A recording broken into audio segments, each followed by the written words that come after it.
The White House is threatening to kick a White House correspondent out of the building entirely, cutting off his access to the daily press briefing with Corinne and other White House officials. That man is the chief White House correspondent for Today News Africa, Simon Ateba, and he joins us on the phone now. Simon, good afternoon to you, sir. Good afternoon, Vince. Thank you for having me. I'm glad to have you. I've noticed that the White House, not the only place to pay a lot of attention to you this past week. There was also a piece in the Washington Post that was written about you, and the suggestion by both the White House and the Washington Post is that that you are somehow a nuisance that needs to be removed from the White House. Tell us what's going on. Yeah, it's crazy what's going on. The Washington Post was used to do a hit piece on me a few days ago. And then on Tuesday night, I received a letter from the White House threatening to suspend or revoke my hard pass if I disrupt a press briefing again. But the Washington Post did such a poor job that they didn't even take into consideration the fact that I've not been called on in 9 months. My emails to Karine Jean-Pierre and to people in the press office go unanswered. That I have not been allowed to attend President Biden's event, and that even when I attend press background calls, I'm not called on, including when President Biden receives 50 African leaders in Washington, D.C., or when the First Lady goes to Africa or the Vice President goes to Africa. And so I've done every single thing that I had to do. I've been professional. I've been in that briefing room every single day and attended more press briefings than any single person in that briefing room, including people from Fox News, CNN, MSNBC, CBS, all of them, right? Because I'm always there. The whole point of showing up, the whole point of being there is so that you can interface with them, so you can ask questions and get answers. Because otherwise, why would you even need to be in the building? You could sit back and watch it on a live stream somewhere and then write down what you hear and then just give it to the public. But that's not what you're doing. You're there because you want to ask questions, and they're granting you access to the White House for that purpose, correct? Yeah, exactly. I'm there. I'm not there to be a spectator. I think they are used to people like me who come down, they sit down, and they don't do anything. I want to do my job. I want to ask tough questions. I want to be able to go in there, talk to people, and I want people who can answer my email, especially because the U.S. is trying to strengthen ties with Africa at a time when China and Russia are expanding their influence and pushing out the U.S. from the continent. And it's unfortunate that they are trying to silence me. And I see that as a way to not to respect the First Amendment, which guarantees a free press in the U.S. Simon Ateba, I'm going to ask you a question. I think I know the answer to this, but why do you shout out when you are not called upon? Why do those moments when we hear your voice ring out in the press briefing room? Why do those happen? Yeah, so it looks really bad if you come to the briefing room and the first time you are hearing from me, I'm yelling a question. But I sit there for months. I go to her office, try to meet with her to see if there's something that I can do, and she doesn't receive me. People actually close doors on me in the White House. They close doors on me. She doesn't call on me during press briefings. They don't answer my question when I email them for answers. They don't allow me to attend President Biden's event. They've almost banned me from everywhere. And so I'm left with one option, to sit there, raise my hand for months, and then one day say, no, I'm here. I have to ask a question. I have to do my job. I think that everyone should be outraged by what is happening to me. Yeah, so one of the things I noticed about the White House, having been a journalist for years, an editor for years, I've been involved in White House coverage. I've assigned White House correspondents to the role. One of the things I've noticed about the White House is that there are plenty of moments where reporters are not really, quote, allowed to ask questions, but they yell out anyway. You have a White House person telling them they need to leave the room, they can't be here right now, and these reporters are all shouting questions out of turn in the hope that they can get an answer to those questions. my impression is that is the way things go. It's a rowdy thing. Journalism can be a rowdy sport occasionally, but I don't see anybody getting warnings, getting kicked out of the White House because they're shouting questions at events where they're not supposed to. No, actually, the White House Correspondent Association rallied around Jim Acosta of CNN because he worked for CNN and maybe because he was white. And, because the people on the left, they always blame the people on the right, accuse them of racism. But I'm in the White House briefing room and I'm facing discrimination and racism by the left. And they didn't do anything when it had to do with Jim Acosta. Actually, someone in the briefing room when Trump was in power played the recording of a baby crying at the border. And, they were supportive of that person. But they don't do that when it comes to Simon Ateba. They threaten me, they warn me. Tamara Kidd, the president of the White House Correspondent Association, she should be ashamed of herself because she sent me some ridiculous emails threatening me even before she had, even before she had, she had an understanding of the issues that were taking place in the White House. So, tell me, I think you just explained it, but the White House Correspondents Association, which is supposed to represent the interests of journalists on the First Amendment, they're taking the side of the government in this case against the journalist. Yes, they are working with the government to kick me out. So they're actually supporting the state to crush the little guy in the briefing room who is just trying to do his job. That's what they are doing. They are not there for me. They are there for CNN or maybe Fox News and the people that they look up to. The people that they believe are the real journalists. But all of us went to school to study journalism, first degree journalism, second degree journalism. I've done only one job, attacked by pirates on the Gulf of Guinea with an AK-47 to my head, kidnapped in Nigeria, dumped in the woods and survived, arrested in Cameroon and kept in a dark cell. I've paid my dues. I deserve some respect. And when I'm in the White House briefing room and I spend 9 months and you don't call on me, I don't have any option but to yell a question. The stories that you just laid out, that when you were attacked by pirates, they had an AK-47 held to your head, that you were kidnapped in Nigeria, that you were dumped in the woods, left for dead. All of those stories that you were laying out just a moment ago, I noticed in the Washington Post coverage of you this past week, they suggested that you may be making some of that up. They said that that there are news accounts that corroborate some of it, but there's really not much verification for some of the stories that we just heard you tell. What's your reaction to that? No, it's crazy, and it's the height of laziness. Any single thing that I say, you can verify it.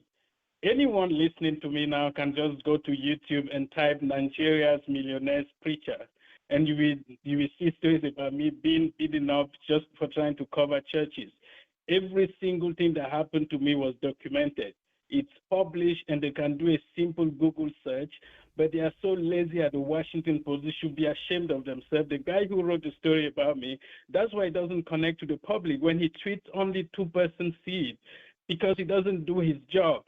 They're trying to support the state to crush me because maybe the guy is envious. He's approaching 70 years old and he's maybe at the end of his career, and he decided to, defame me and assassinate my character. Every single thing that I said happened to me, whether I was arrested in Cameroon, it's there, it's published. You can keep it. Simon Ateba arrested in Cameroon. Just Google it. If I said I was attacked by pirates on the Gulf of Guinea, it was published. News magazine everywhere. You can just Google it and do a simple research. There's a story that will come out next week, and those people have done all the verifications of every single thing that happened to me.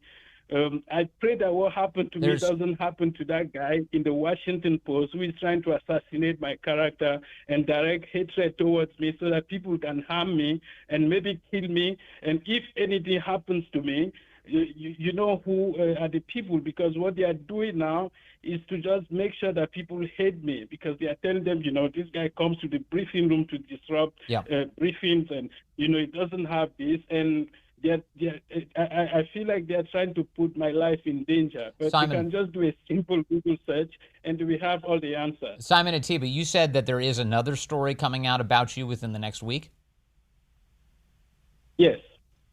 Can you tell us where we can find that story? No, I can't because I'm not allowed to talk about it. But a story should be published next week, and they've talked to all kinds of people, including the people I work with in every country I've ever lived in.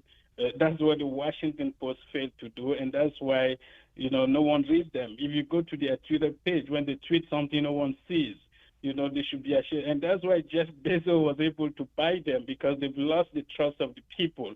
And they're feeding people with lies and with all kinds of stuff, and they're not in touch with, reality. So all you need to do about Simon Ateba is just to search, and then you have all the answers. Simon, so the beef seems to be, or at least the pretext is, well, Simon interrupts the briefing. Simon speaks over his colleagues. Therefore, we're going to give him a warning, and then we're going to kick him out. My expectation, based on this pattern, is that they do plan on kicking you out soon. But if they were really trying to solve this, why wouldn't they just call on you? I assume that if Corinne Jean-Pierre were to call on you, let's just say once a month. Let's just say she was to turn to you once a month. Wouldn't that result in you having less of a need to shout out? Exactly. Once a month, once every 2 months, once every 3 months, just once. At least once when President Biden is receiving 50 African leaders in Washington, D.C. to try to strengthen ties between the U.S. and Africa. And also talking about the Washington Post, I will take them to court, and they will have to prove that any single thing that I said is not true.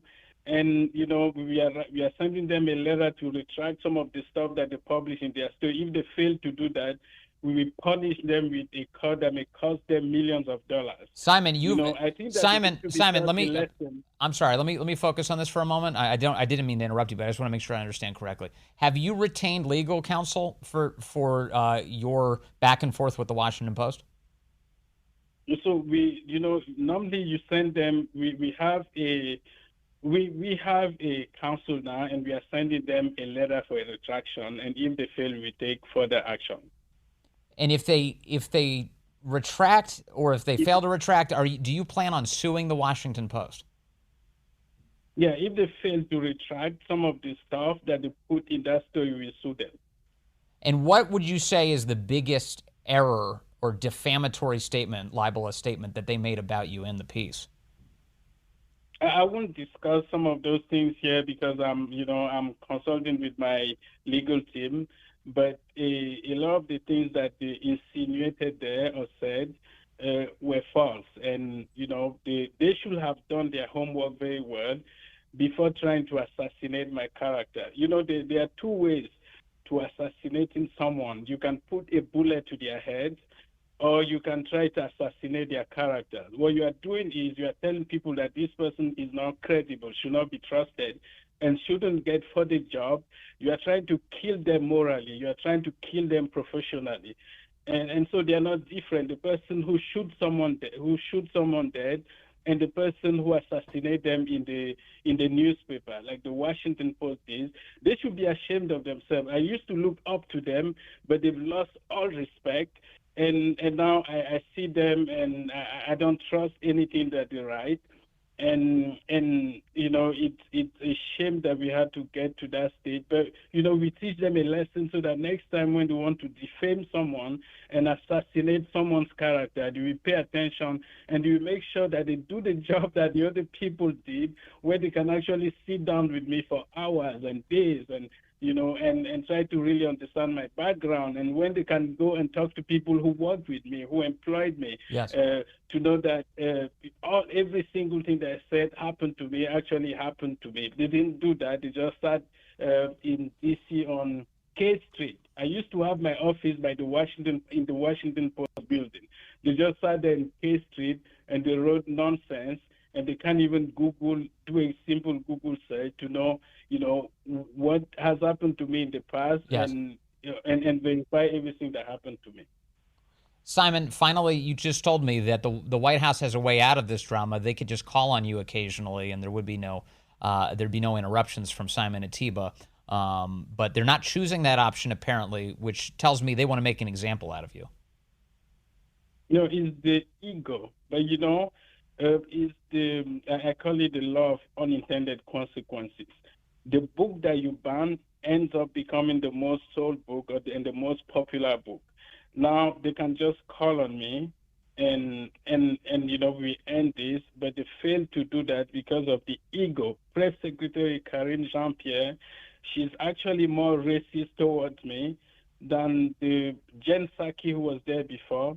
And, in the end, when she looks back at this time, her time as press secretary, she'll be ashamed of herself. I was speaking with some African yesterday, and they said that she's actually more racist towards Africans than any white person who has been there. She's more discriminatory towards us.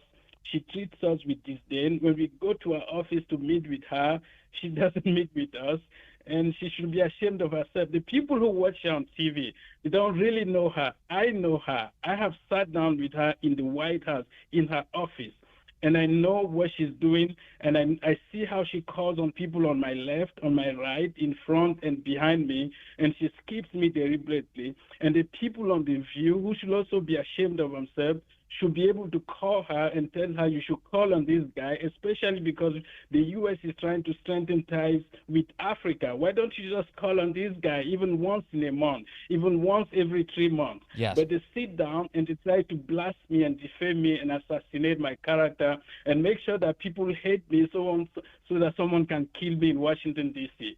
And I pray that will not happen. But it's a shame that, they are doing everything to assassinate my character and endanger my life. A man with a storied career. This is the latest chapter. Simon Ateba, Chief White House Correspondent for Today News Africa. Thank you, sir, for your time today.